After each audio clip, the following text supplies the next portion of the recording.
Halo semuanya dan selamat datang di channel Portal Kartun. Nah jadi, pada tanggal 10 September kemarin, Vivziepop baru saja merilis episode terbaru dari serial Helluva Boss di layanan streaming Prime Video. Nah uniknya, episode terbaru ini ternyata bukanlah kelanjutan langsung dari akhir season kemarin, melainkan ini merupakan episode pilot terbaru dari serial animasi ini. Nah kenapa ini bisa terjadi? Lalu bagaimanakah dengan nasib dari episode pilot originalnya? Well, untuk mengetahui hal itu, mari kita langsung masuk aja ke pembahasan dalam 3, 2, 1. Oke, sebelum mengulas lebih dalam soal episode terbaru ini, gue ingin memberikan sedikit background soal permasalahan dari episode pilot original. Nah, jadi, buat kalian yang nggak tahu, fandom dari Helluva Boss itu sendiri telah mengalami banyak sekali perdebatan yang cukup lama soal episode pilot tersebut. Salah satu perdebatan ini adalah mengenai episode pilot itu yang dianggap tidak canon atau memiliki hubungan dengan keseluruhan cerita dari animasi ini. Nah, gue yakin kalian semua sadar bahwa ada banyak sekali hal yang berubah antara episode pilot dengan episode-episode selanjutnya di serial animasi ini. Beberapa perubahan ini bisa dilihat dari segi desain karakter, voice actor, hingga bahkan karakter trait atau sifat karakter. Dikarenakan hal inilah, beberapa fans beranggapan kalau episode pilot tersebut itu tidaklah canon dengan keseluruhan animasi ini. Nah, tapi ada juga beberapa fans yang menyanggah opini tersebut dikarenakan episode itu masuk ke dalam daftar list dari season pertama kartun ini, dan hal ini pun menjadikan episode itu sebagai episode pembuka dari serial tersebut.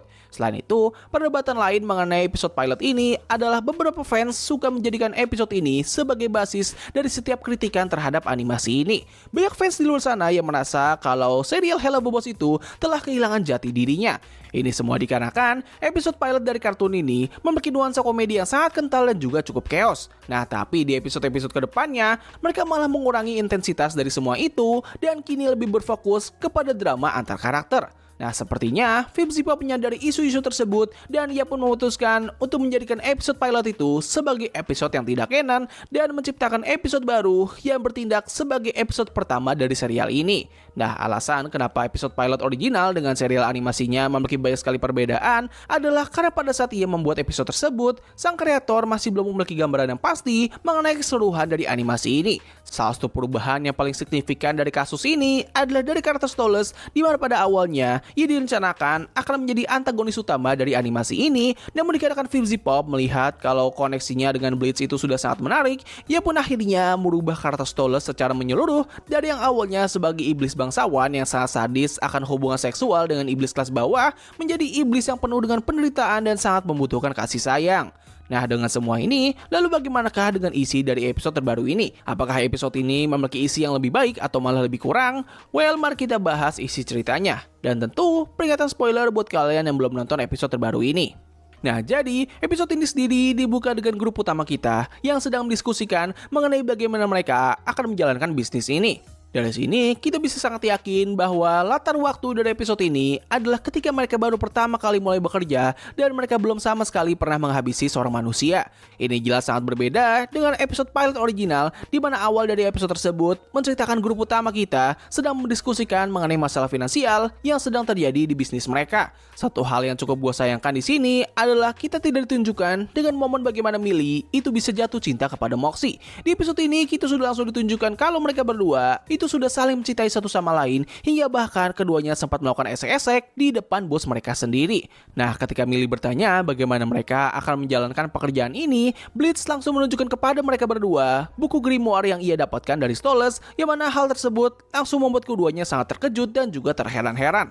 Momen ini bisa dibilang cukup janggal karena di episode ke-10 di season kedua, kita bisa melihat bahwa Bleach telah menunjukkan buku grimoire tersebut ketika ia sedang memperkenalkan kantor barunya kepada para karyawannya. Nah, dengan adanya momen itu, mereka seharusnya sudah tidak perlu kaget dengan keberadaan dari buku grimoire itu, atau yang lebih masuk akal adalah mereka berdua seharusnya mempertanyakan keberadaan dari buku itu di momen flashback tersebut. Tapi ya bisa saja pada momen itu mereka berdua tidak menyadari kalau itu sebenarnya merupakan buku grimoire, atau yang lebih masuk akalnya lagi adalah latar tempat di episode ini itu memiliki perbedaan dengan episode flashback tersebut. Bisa saja di waktu yang tidak disebutkan, mereka sempat berpindah kantor ke kantor yang baru, yang mana kantor itu bisa kita lihat di momen flashback tersebut. Tapi ya, mau yang pun alasannya, menurut gua ini merupakan satu kejanggalan kecil yang mungkin bisa dikatakan sebagai sebuah plot hole. Nah, setelah itu, Bleach dikabari oleh Luna kalau ia mendapatkan panggilan dari Stolas. Bisa dibilang ini merupakan pengenalan pertama dari karakter Stolas di cerita ini, yang mana momen ini memiliki alur yang sangat mirip seperti episode pilot original, namun yang membedakan adalah di versi asli, Stolas selalu digambarkan sebagai sosok yang sangat mengerikan dan cukup mengintimidasi, sedangkan di versi ini, ia awalnya terlihat cukup mengancam, namun seketika ia berubah menjadi seorang boti bangsawan yang butuh dimanja. Perbedaan lain tidak hanya sampai di situ saja, karena setelah Blitz menutup teleponnya, tiba-tiba Stolas sudah muncul di sana dan ia sudah siap untuk dijadikan makan malam. Setelah perbincangan panjang lebar, Blitz akhirnya terpaksa harus menuruti kemauan dari Stolas dan terjadilah sebuah adegan yang sangat liar dan sekaligus canggung. Oh ya, di momen ini juga mereka kembali menunjukkan adegan ikonik dari serial animasi ini, yaitu momen di mana Blitz terjatuh dari atas balkon yang membuat Stella akhirnya mengetahui perselingkuhan suaminya. Dan tentu adegan ini telah di-remake ulang dengan merubah setiap point of view dan juga desain dari Stella. Episode ini pun ditutup dengan adegan montage yang menampilkan mereka berempat sedang melakukan pekerjaan mereka dengan sangat gila dan juga liar sambil diiringi oleh lagu remake dari jingle IMP. Satu momen yang sangat ikonik dari montage ini adalah ketika mereka secara tidak sengaja menabrak seorang wanita random, yang mana wanita tersebut merupakan karakter self-insert dari sang kreator dari animasi ini, yaitu Vivien Medrano. Oh ya, di momen yang sama juga, mereka juga menampilkan seorang karakter self-insert dari sang penyuara karakter Blitz, yaitu Brandon Roger. So ya, begitulah seluruh isi dari episode pertama di serial Helluva Boss. Overall ini merupakan episode yang sangat solid dan menurut gua ini jauh lebih bagus daripada versi originalnya. Alasan sendiri bukan hanya karena episode ini lebih nyambung dengan cerita kelanjutannya, namun episode ini memiliki alur cerita yang lebih terstruktur dan tidak terlalu berantakan seperti episode pilot di mana mereka seringkali berpindah-pindah adegan flashback. Selain itu, lelucon di episode ini juga terasa lebih lucu dan tidak se-edgy atau segelap episode pilot, serta episode ini juga tidak terlalu berpusat pada lelucon saja. Walaupun begitu, episode ini masih belum cukup dalam mengcounter kritik terbesar dari animasi ini, yaitu animasi komedi yang berubah menjadi full drama. So, mungkin sih yang bisa gue bahas pada video kali ini. Tulis pendapat kalian mengenai episode terbaru dari Helluva Boss ini di kolom komentar di bawah. Jadi terima kasih atas waktu yang telah kalian luangkan untuk menonton video gue. Gue undur diri, sampai ketemu lagi di video selanjutnya. Bye!